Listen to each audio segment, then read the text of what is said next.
नमस्कार दोस्तों, मैं सोनू कुमार। आप सभी का स्वागत है हमारे चैनल पर। आज हम बात करेंगे व्रत तोड़ा तो रूठ गई लक्ष्मी माता। विस्तृत। एक समय की बात है, एक छोटे से गांव में सीमा नाम की एक सीधी साधी और धर्मपरायण स्त्री रहती थी। उसका घर बहुत साधारण था। कच्ची दीवारें, छप्पर की छत और आंगन में एक छोटा सा तुलसी का पौधा। गरीबी इतनी थी कि कई बार 2 वक्त की रोटी भी मुश्किल से नसीब होती।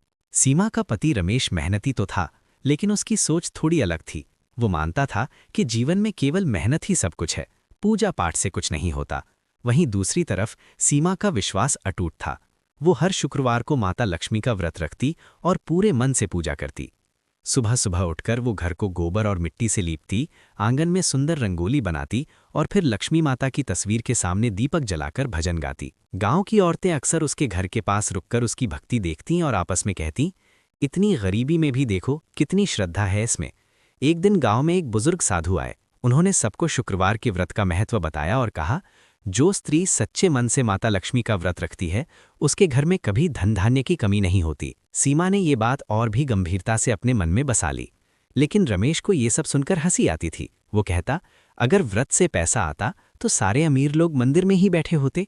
सीमा कभी उससे बहस नहीं करती। वो बस मुस्कुराकर कहती, समय आने पर सब समझ आ जाएगा।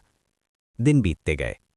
सीमा हर शुक्रवार को व्रत रखती रही, लेकिन उनकी गरीबी कम होने का नाम नहीं ले रही थी। एक दिन ऐसा आया जब घर में अनाज का एक दाना भी नहीं बचा था।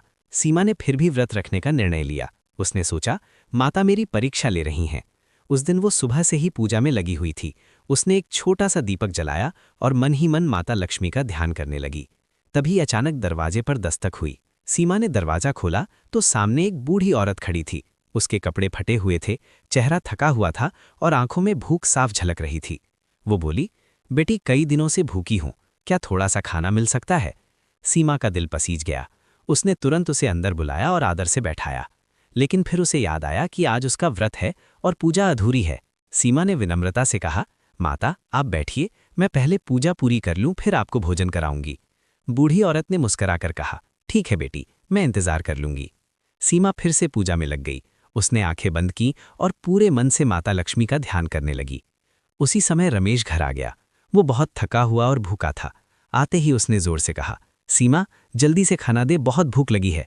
सीमा ने धीरे से कहा, आज शुक्रवार है, मैं व्रत कर रही हूं, पहले पूजा पूरी कर लूं फिर खाना बना देती हूं। रमेश का गुस्सा भड़क उठा, मुझे इन सब बातों से मतलब नहीं, अभी खाना चाहिए। सीमा दुविधा में पड़ गई।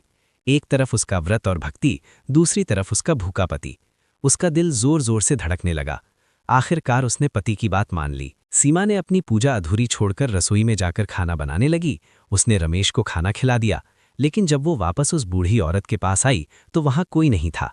दरवाज़ा खुला था, लेकिन वो महिला कहीं गायब हो चुकी थी। सीमा को बहुत अजीब लगा। उसने पूरे घर और बाहर तक खोजा, लेकिन वो कहीं नहीं मिली। उस रात सीमा को नींद नहीं आई। उसका मन बेचैन था। आधी रात को उसे एक सपना आया।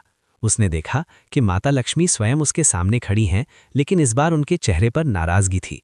माता ने कठोर स्वर में कहा, सीमा तुमने आज अपना व्रत तोड़ दिया, तुमने अपनी भक्ति से समझौता किया। सीमा डर के मारे कांपने लगी। माता मुझसे गलती हो गई, मुझे माफ कर दीजिए।